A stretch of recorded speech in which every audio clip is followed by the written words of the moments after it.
দেখে শিখে, শুনে শিখে, পড়ে শিখে, করে শিখে। তিনি এমনই একজন মানুষ যাকে দেখা যেত, যার কথা শোনা যেত, যাকে পড়া যেত, এবং কর্মবীর হিসাবে যাকে সঙ্গে পাওয়া যেত। এমন বহুদা গুণ আল্লাহ তাআলা খুব কম মানুষকে দান করেন। তিনি এরকম একজন মানুষ ছিলেন। কবি মতিউর রহমান মল্লিক বাংলাদেশের সমাজ জীবনে নতুন রেনেসাঁর উত্থান ঘটিয়েছিলেন,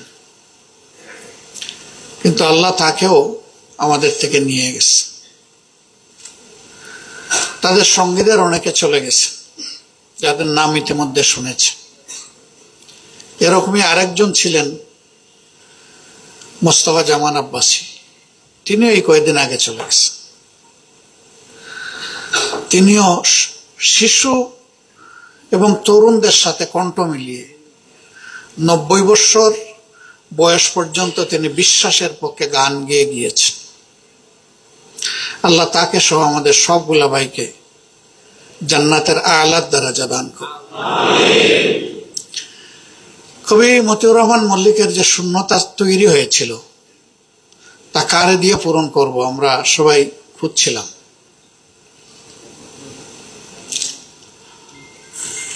তখনই ইসলামী ছাত্র শিবিরের আরেকজন সাবেক কেন্দ্রীয় সভাপতি বলল যে আমার দেখা দায়িত্বশীলদের মধ্যে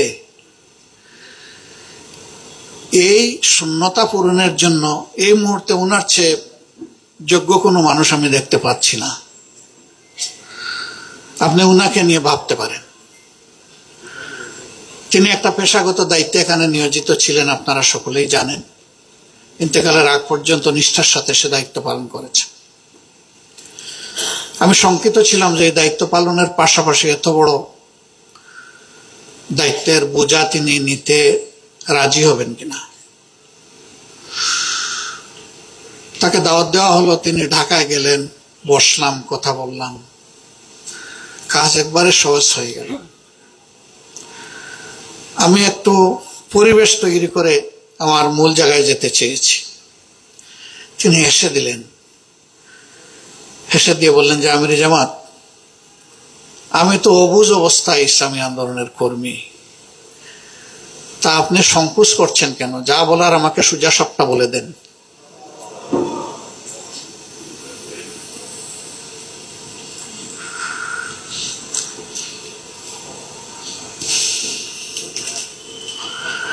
আমি যখন এই গুরু দায়িত্বের কথা বললাম, একটা শব্দ উচ্চারণ অন্যরকম না করে বললেন,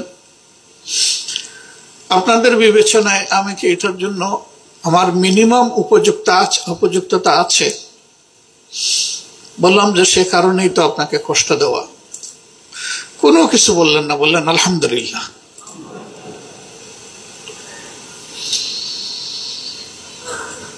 তারপরে পরের সপ্তাহে গেলেন, বসে কিছু বিষয় একটু ডিটেলস আলোচনা করলাম।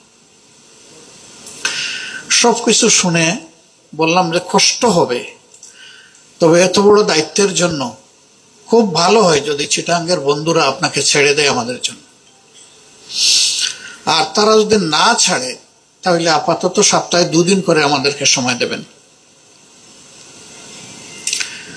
বেশিরভাগ ক্ষেত্রে উনি বাসে যাতায়াত করতেন। আমাদের কঠিন সময় ছিল, আমরা তাকে প্লেনের টিকিট দিতে পারিনি। কাজ শেষ করে রাত্রে 12টার বাসে উঠতেন, যাতে সকালে এসে এখানে ফজরের নামাজ পড়তে পারে। এভাবেই যাতায়াত করেছেন। একটা সময় দেখলাম যে তার শরীরের উপরে ভীষণ চাপ পড়ছে, কিন্তু তিনি কিছু বলছেন না। চট্টগ্রামের ভাইদেরকে বলতাম না ওনাকে ছেড়ে দেন, তাদের এত মায়া, ওনাকে তারা ছাড়লেন না। এই না ছাড়ার কারণে লোকটার উপরে আমার মনে হয় যে আমরা ওই আয়াত লঙ্ঘন করেছি কিনা, লা ইউকাল্লিফুল্লাহু নাফসান ইল্লা উসআহা। আল্লাহ কারো উপর তার সাধ্যের অতীত কোনো ভার চাপান না। আমরা সেটা চাপালাম কিনা এটা আমার খুব চিন্তা হয়। 5 দিন তার পেশাগত দায়িত্ব, তার সাথে সাংগঠনিক দায়িত্ব, 2 দিন আবার সংগঠনের ডাকে ঘরের বাইরে। মানুষ সাধারণত উইকেন্ডে পরিবারকে সময় দেয়, সমাজ আত্মীয় স্বজনকে সময় দেয়। মুসান্না যথার্থই বলেছে যে তিনি মা বাবা, তার স্ত্রী, পুত্রকন্যা তাদেরকে সময় দিতে পারেননি। তিনি যেন জানিয়ে দিয়েছিলেন যে আমি কোনো পরিবারের সম্পদ নই, আমি জাতির সম্পদ এবং জাতির আমানত।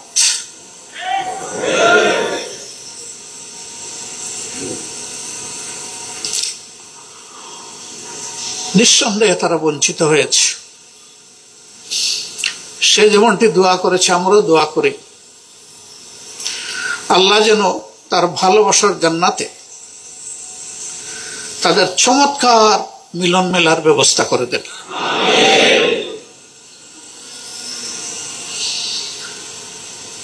আসলে গুণী মানুষ যতদিন বেঁচে থাকে তার কদর অনেক সময় সমাজ বুঝে না, কিন্তু যখন তার অস্তিত্বের অনুপস্থিতি দেখা দেয় তখন সবাই হাড়ে হাড়ে টের পায়।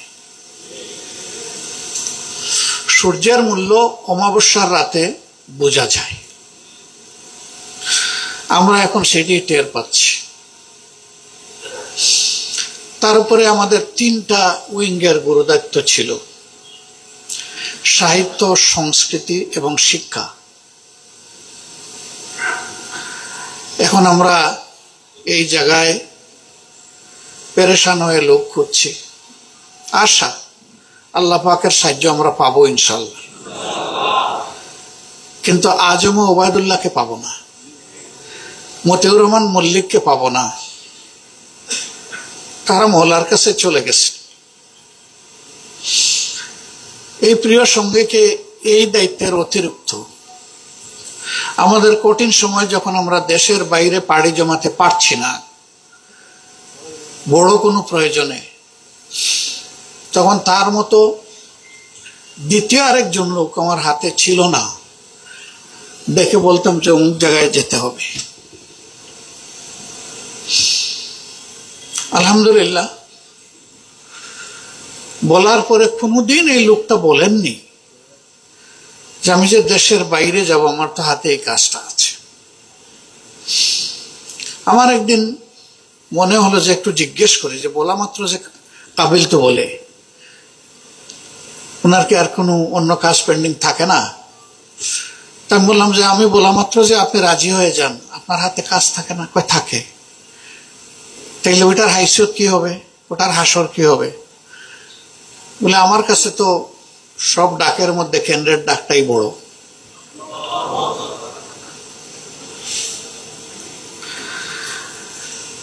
এরকম বহুমুখী প্রতিভার একটা মানুষ, তাকে যখন পাঠাইতাম তার একটা অনন্য বৈশিষ্ট্য ছিল। বিদেশ থেকে ফিরে এসে ওয়েল ড্রাফটেড একটা নোট তিনি আমাকে দিতেন। এয়ারপোর্ট থেকে শুরু করে এয়ারপোর্টে আবার ফিরে আসা পর্যন্ত তিনি কি করে এসেছেন। তার সাথে বিদেশে গেলে স্বাভাবিক টুকটাক খরচ হয়, একটু হাত খরচ দিতাম। তিনি ওই রিপোর্টের সাথে একটা ভাউচার পিন আপ করে দিতেন এবং কিছু টাকা পিন আপ করে ফেরত দিতেন। একবার এই টাকা গুনতে গিয়ে দেখি যে যা দিয়েছি তার চাইতে ডাবলের চেয়ে বেশি। আমি বললাম যে ব্যবসা কোথায় করছেন? না, আমি তো কোনো ব্যবসা করিনি। টাকা দিলাম এত, ফেরত পাইলাম এত, হিসাব পাচ্ছি না, কোনো খরচ হয় নাই? বলে যে হ্যাঁ কিছু খরচ হয়েছে। তাহলে আমি বললাম বাড়লো কেমনি? বলে যে আমি গিয়েছি তো বিভিন্ন লোক চাপ দিয়ে হাতের মুঠির মধ্যে কিছু হাদিয়া ঢুকাই দিস। তাহলে দেওয়ার সময় কি বলছে? বলছে কি আমাকে ফেরত দেওয়ার জন্য, নাকি বলছে বাচ্চা কাচ্চার জন্য একটু চকলেট মকলেট কেনার জন্য? কই যাই বলুক, আমি তো গিয়েছি সংগঠনের কাজে, সংগঠনের খরচে। আমি না গেলে কি আমার হাতে এটা ঢুকাই দিত?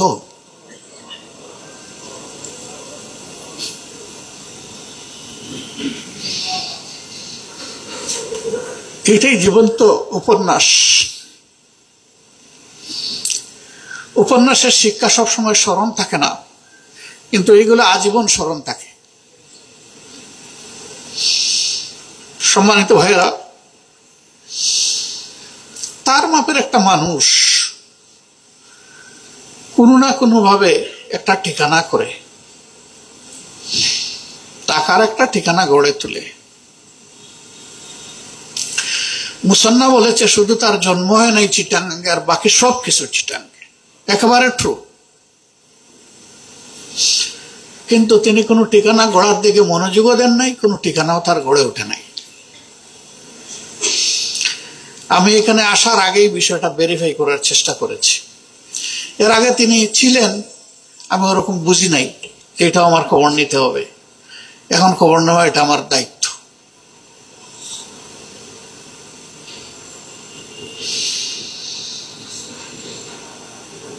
যে লোকটা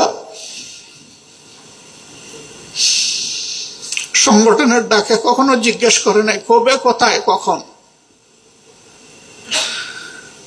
সেই লোকটা আমাদের সম্পদ এবং তার পরিবার আমাদের কাছে আমানত।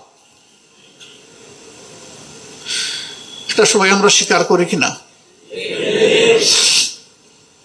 এখানে দায়িত্বশীলরা আছেন, আমার সহকর্মীরা আছেন। আমি অনুরোধ করব আমার পরবর্তী সফরের আগে চিটাগাঙ্গে এদের জন্য একটা ঠিকানা যেন তৈরি হয়ে যায়। আপনারা দোয়া করলে হয়ে যাবে ইনশাআল্লাহ। সবাই দোয়া করবেন তো?